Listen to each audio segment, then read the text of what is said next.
নমস্কার বন্ধুরা, আজ আমি নিয়ে এসেছি বরবটির একটি নিরামিষ রেসিপি, যেটা বানানোও খুব সহজ আর খেতেও হয় অসাধারণ। অনেকেই আছেন যারা বরবটি খেতে একদমই পছন্দ করেন না, তাদের যদি এইভাবে একবার রান্না করে দেওয়া হয় তারাও কিন্তু চেটে পুটে খাবে।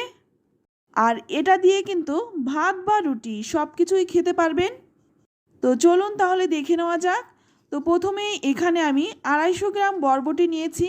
প্রথমেই কিন্তু আমি বরবটিটাকে খুব ভালো করে ধুয়ে পরিষ্কার করে নিয়েছি। এবার একটা ছুরি দিয়ে বরবটিগুলো একটু লম্বা লম্বা করে কেটে নিয়েছি। তো বরবটিটা কিন্তু আমি আমার পছন্দ মতো কেটে নিলাম, আপনারা কিন্তু আপনাদের পছন্দ অনুযায়ী কেটে নেবেন। তো দেখুন সমস্ত বরবটিটাই কিন্তু কেটে নিয়েছি। তো এবার আমি এখানে নিয়েছি একটা আলু। এখানে আমি একটা মিডিয়াম সাইজের আলু নিয়েছি, তবে যারা আলু খেতে অপছন্দ করেন তারা কিন্তু আলুটা বাদ দিয়ে শুধুমাত্র বরবটিটা দিয়েও করতে পারেন। এবার এর মধ্যে দিয়ে দিচ্ছি স্বাদ মতো লবণ, সঙ্গে দিয়ে দিচ্ছি সামান্য একটু হলুদ গুঁড়ো, আর দিয়ে দিচ্ছি সামান্য একটু লাল লঙ্কার গুঁড়ো। এখানে আমি ঝাল লঙ্কার গুঁড়োটা দিয়েছি, আপনারা চাইলে কিন্তু কাশ্মীরি লঙ্কার গুঁড়োটাও দিতে পারেন। এবার সমস্ত উপকরণ দিয়ে ভালো করে মেখে নেব, আর এটা মেখে আমি 10 মিনিট মতো রেস্টে রেখে দেব। এটা রেস্টে থাক ততক্ষণে এখানে দেখুন আমি 1 চামচ মুগ ডাল নিয়েছি। আপনারা চাইলে কিন্তু এখানে আরেকটু মুগ ডাল দিতে পারেন। তো এবার আমি প্রথমেই ডালটাকে একটু শিলনোড়ায় বেটে নেব। কাঁচা অবস্থায় আমি ডালটাকে একটু বেটে নিচ্ছি। তো আপনারা চাইলে কিন্তু এই কাজটা একটু মিক্সিতেও করে নিতে পারেন। তো আমি অল্প বলে আর মিক্সিতে করলাম না, একটু শিলেই বেটে নিচ্ছি। তবে কিন্তু একদম মিহি করে বাটবো না, একটু দানা দানা করে বেটে নিয়েছি। তো দেখুন এখানে কিন্তু ডালটা কিন্তু একটু কুচি কুচি রয়েছে। তো এবার আমি একটা চা ছাঁকনির মধ্যে ডালটাকে নিয়ে নিলাম, তারপর কিন্তু একটু চেলে নিচ্ছি। মিহি পাউডারটার আমার দরকার নেই, আমি এই ডালের কুচিটাই নিয়ে নেব। তো আমি কিন্তু ডালের কুচিটা বের করে নিয়েছি। এবার এটাকে খুব ভালো করে পরিষ্কার করে ধুয়ে নিলাম। ধুয়ে তারপর একটা প্লেটের মধ্যে নিয়ে নিচ্ছি। তো এটাকে কিন্তু আমি এইভাবেই রেখে দেব, এতে করে কিন্তু ডালটা একদম ঝরঝরে হয়ে যাবে আর ডালটা কিন্তু ভিজেও যাবে। তো এটা পাশে থাক, আমি কিন্তু চলে যাচ্ছি মূল রান্নায়। এবার কড়াই গরম করে নিয়ে এর মধ্যে দিয়ে দিচ্ছি 2 চামচ সর্ষের তেল। তেলটা ভালো করে গরম করে নিয়ে এবার এর মধ্যে নুন হলুদ মাখিয়ে রাখা বরবটি আর আলু। বরবটি আর আলুটা কিন্তু এবার তেলের মধ্যে খুব ভালো করে ভেজে নেব। তো একটু নাড়াচাড়া করে এর মধ্যেই দিয়ে দেব 5-6টা চেরা কাঁচা লঙ্কা। ঝালটা কিন্তু নিজেদের স্বাদ অনুযায়ী দেবেন, আর ঝালটা কিন্তু যতটা প্রয়োজন আমি এই ভাজার সময় দিয়ে দিলাম। তো একটু নেড়েচেড়ে তারপর কিন্তু একটা ঢাকা দিয়ে দিয়ে বরবটিটা আমি ভেজে নেব। তো দেখুন এখানে কিন্তু বরবটিটা আমি ঢাকা দিয়ে দিয়ে ভেজে নিয়েছি, আর এখন কিন্তু ভাজাটা খুব ভালো করে হয়ে গেছে। এবার কিন্তু তুলে নিচ্ছি। বরবটি ভেজে তুলে নিলাম। এবার ওই কড়াইয়ের মধ্যেই দিয়ে দিচ্ছি আর 1 চামচ সর্ষের তেল। ফোড়নে দিয়ে দিচ্ছি 1/2 চামচ গোটা জিরে, আর দিয়ে দিচ্ছি 3টে শুকনো লঙ্কা। গোটা জিরে আর শুকনো লঙ্কাটাকে একটু ভেজে নিয়েই এর মধ্যে দিয়ে দেব 1 ইঞ্চির মতো কুচনো আদা। আর আদাটা কিন্তু অবশ্যই দেবেন, এতে করে খেতে বেশ ভালো লাগবে আর গন্ধটাও কিন্তু খুব সুন্দর আসবে।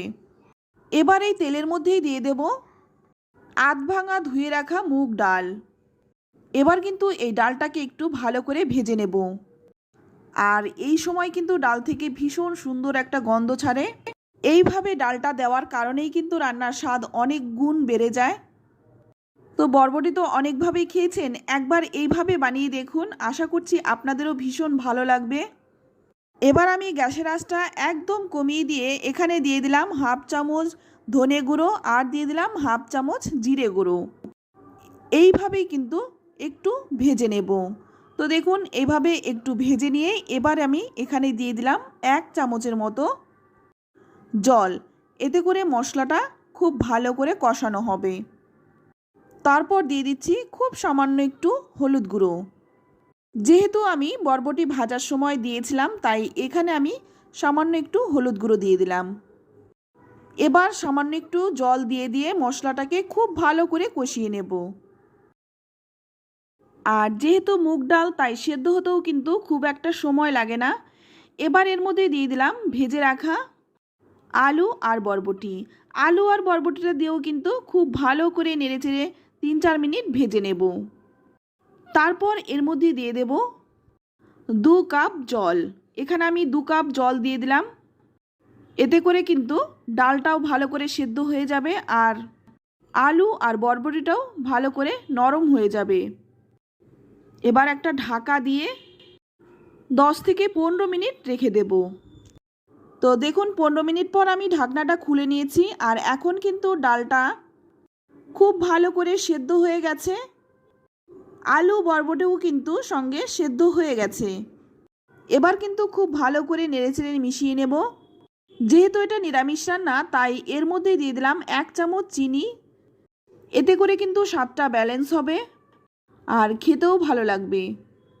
চিনিটা দিয়েও কিন্তু 3-4 মিনিট এইভাবেই কষিয়ে নেব। তবে গ্যাসের আঁচটা কিন্তু বাড়ানো যাবে না, লো টু মিডিয়ামে রেখেই রান্নাটা করতে হবে। তো এখানে দেখুন সামান্য একটু লবণ দিয়ে দিলাম। যেহেতু আমি আগেই লবণটা দিয়ে দিয়েছিলাম তাই সামান্য একটু লবণও দিয়ে দিলাম। আপনারা যদি একটু পাতলা খেতে চান সেক্ষেত্রে কিন্তু জলটা একটু বাড়িয়ে দেবেন। আর নামানোর আগে দিয়ে দিচ্ছি আমি 1 মুঠো ফ্রেশ ধনেপাতা। এই রান্নাটায় কিন্তু আমি কোনো রকম ঘি বা গরম মশলা দেইনি, তবে আপনারা চাইলে কিন্তু ঘি গরম মশলা দিয়ে নামাতে পারেন। তবে আমার মনে হয় এইভাবেই খেতে বেশি ভালো লাগে। তবে কিন্তু আপনারা কিন্তু ঘি বা গরম মশলা দিয়েও নামাতে পারেন। তো ভালো করে নেড়েচেড়ে মিশিয়ে নিয়ে নামিয়ে নিচ্ছি। তো দেখুন দেখতে কতটা সুন্দর হয়েছে, খেতেও কিন্তু ভীষণ ভালো হয়। আর এটা কিন্তু ভাতের থেকে রুটি দিয়ে বেশি ভালো লাগে। তবে গরম গরম ভাত দিয়েও কিন্তু এটা খেতে বেশ ভালো লাগে। তো দেখুন এটা দেখতেও যেমন সুন্দর, খেতেও কিন্তু ভীষণ ভালো হয়। তো বন্ধুরা আমার এই সহজ সাধারণ বরবটি মুগ ডালের রেসিপিটি কেমন লাগলো অবশ্যই কমেন্টে জানাবেন। ভালো লাগলে অবশ্যই লাইক কমেন্ট শেয়ার করতে ভুলবেন না। আর আপনি যদি আমার চ্যানেলে নতুন হয়ে থাকেন চ্যানেলটা সাবস্ক্রাইব করে নেওয়ার অনুরোধ রইল। আজ এই পর্যন্ত, আবারও নিয়ে আসবো অন্য কোনো নতুন রেসিপি। সকলেই ভালো থাকবেন, সুস্থ থাকবেন। ধন্যবাদ।